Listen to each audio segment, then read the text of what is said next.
Hey everyone, आप सभी का स्वागत है हमारे यूट्यूब चैनल में। सो गाइस, आ गई हूँ मैं लेकर के हमारी इस अमेजिंग से सीरीज का नेक्स्ट एपिसोड। साथ ही मैंने अपने चैनल में हाल ही में 3 नई अमेजिंग सीरीज को एक्सप्लेन किया है, और अगर आपको मेरी वॉइस में एक्सप्लेनेशन अच्छी लगती है तो आई सजेस्ट आप उसे जरूर देखें। तो चलिए अब बिना किसी देरी किए वीडियो को करते हैं स्टार्ट। और जैसा कि हमने पिछले पार्ट में देखा था, यहाँ उस एंशिएंट टेम्पल में यहाँ फिंगमी की मदद करती है वही फेरी जो तो पहले अपने आप को गॉडेस अर्थ बताती है, लेकिन जैसे ही वो उस हॉल ऑफ एल्केमी मास्टर का स्किन जो एब्जॉर्व करती है, यहाँ वो अपनी ह्यूमन फॉर्म में ट्रांसफॉर्म हो जाती है। साथ ही यहाँ पे इस फेरी में एक ऐसी एबिलिटी है कि वो फिंगमी के मर्तबान से निकली हुई जो मीरो होती है वो उसे भी देख पा रही होती है, जिसे अब तक किसी ने भी नहीं देखा था। और ये फेरी उसे देख के काफी ज्यादा डर जाती है और उसे तुरंत ही हटाने को कहती है। लेकिन यहाँ फिंगमी भी जो होता है वो उसे सच्चाई नहीं बताता। वो अपने 5 एलिमेंट बीस्ट को समन करता है और ये कहता है उस फेरी से कि तुमने अभी जिस चीज को देखा था वो ये था, और मुझे माफ कर दो कि मेरे इस बीस्ट ने तुम्हें डरा दिया। यहाँ वो जो क्यूट सा बीस्ट होता है वो अपने आप को ट्रांसफॉर्म कर लेता है और हम देखते हैं कि वो एक यूनिकॉर्न के शेप में आ चुका था। इस पे वो फेरी एक्साइटेड होते हुए चढ़ जाती है और उसे यहाँ अपना इंट्रोडक्शन बताती है। उसका नाम सियार है, लेकिन बाकी की जो सारी लेडीज हैं वो उसे ओल्ड लेडी बुलाती हैं। फिंगमी का जहाँ नेचर हम जानते हैं कि उसकी फ्लर्ट करने की प्रकृति होती है, फिर से वो शुरू कर देता है कि तुम्हें देखते हुए कोई नहीं बोलेगा कि तुम एक यंग लेडी हो।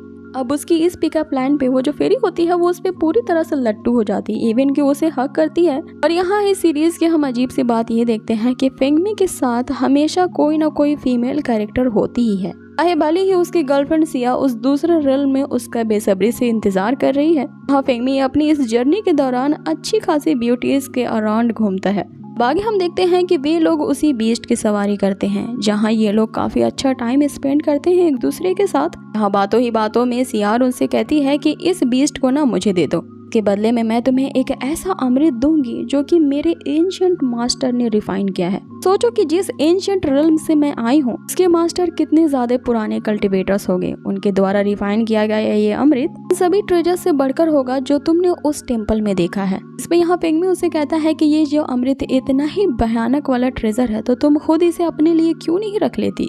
सियार उसे कहती है कि ये एक एंटीक अमृत है और इसके जैसे मेरे पास 3000 पिल्स हैं। जिसपे यहाँ फिंगमी उसे कहता है कि जब तुम्हारे पास इतने ज्यादा हैं तो फिर तुम इन्हें मुझे देने के ऑफर क्यों कर रही हो, तुम चाहे तो इन्हें फेंक सकती हो। अगर तुम इसे इतना भी नहीं कर सकती तो ला तुम ये मुझे दे दो, मैं इसे फेंकने में तुम्हारी मदद करता हूँ। जिसपे यहाँ सियार उसे कहती है कि मुझे कमतर समझने की गलती मत करना, क्योंकि मैं तुम्हारे साथ यहाँ कुछ भी कर सकती हूँ। जिसपे फिंगमी उसे बोलता है कि आखिर तुम्हारा मतलब क्या है। तो यहाँ हम सियार को देखते हैं जो उसे गुदगुदी करने लगती है, जिसपे बेचारा यहाँ फिंगमी गिरते गिरते बचता है। लेकिन हम देखते हैं कि वो उस अमृत को फिंगमी को दे देती है। यहाँ सियार अपने स्पिरिचुअल मैजिक का यूज करते हुए फिंगमी को काफी कूल तरीके से अपने पास लेके आती है और उसे कहती है कि अगर तुम ये 5 एलिमेंट वाला बीस्ट मुझे नहीं देना चाहते तो कोई बात नहीं, तुम तो ये कर सकते हो कि मेरे बहुत अच्छे दोस्त बन जाओ। और अगर मैं तुम्हारी दोस्त बन गई तो इसका मतलब ये है कि मैं इस बीस्ट के साथ जितना चाहूँ उतनी देर तक खेल सकती हूँ और कभी भी इससे मिलने के लिए आ सकती हूँ। तो अपनी इसी आइडिया को सोचते हुए वो यहाँ पे कहती है कि मैं कितनी ज्यादा इंटेलिजेंट हूँ ना, और मैं कितनी स्मार्ट हूँ कि मैंने इस तरह का आइडिया सोचा है। जिसमें यहाँ फिंगमी सोच विचार करने लगता है कि इस सियार की इंटेंशन मुझे कुछ ठीक नहीं लगते, लेकिन फिलहाल के लिए मैं इसकी फ्रेंडशिप को एक्सेप्ट कर लेता हूँ।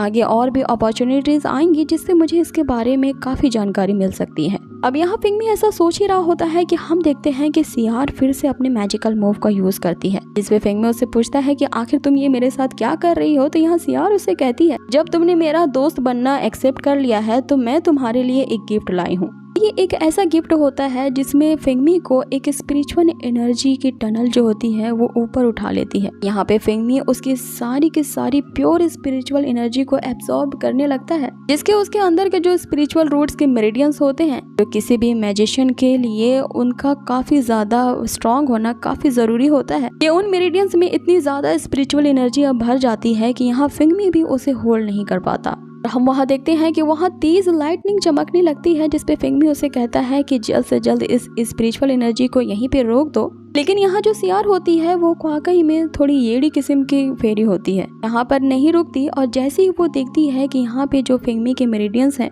वो 5 अलग अलग ड्रैगन के शेप में नजर आ रहे हैं, वो फिर से उसे और भी ज्यादा स्पिरिचुअल पावर देने लगती है। लेकिन यहाँ पासा बिल्कुल उलट हो जाता है। जो यहाँ ओवर स्मार्ट बनने की कोशिश करता है उन लोगों के साथ तो ऐसा ही होना चाहिए। अब जो सियार होती है वो अपने हैंड को रिमूव ही नहीं कर पा रही होती है। अब उसके अंदर की जितनी भी ज्यादा एनर्जी होती है वो सारी की सारी एनर्जी वो ड्रैगन्स अब्सॉर्ब कर रहे होते हैं कि तभी यहाँ पे मीरो अपेयर होती है जो फेंगमी को बताती है कि उसके जो 5 ड्रैगन के स्पिरिचुअल रूट्स हैं वो इसकी सारी स्पिरिचुअल पावर को एब्सॉर्ब कर लेंगी। साथ ही अगर वो इसे रोकने में नाकाम रही तो वो उसके सोल को भी डिवोर कर जाएंगी। इस पे फेंगमी उससे पूछता है कि क्या उसे किसी भी तरह से सेव करने का कोई तरीका है, जिस पे मीरो उसे बताती है कि अगर स्पिरिचुअल रूट्स को दूसरी तरफ टर्न कर लिया जाए हेवन और अर्थ के स्पिरिचुअल पावर्स को एब्सॉर्ब करने लगेगी, जो कि यहाँ के 100 मील्स के रेडियस में होगा। अब यहाँ पे मीरो और फेंगमी दोनों ही एक ऐसे स्पेल को कास्ट करते हैं जिससे उसके जो स्पिरिचुअल बॉडी के ड्रैगन्स होते हैं वो एक दूसरे से ही कनेक्ट हो जाते हैं।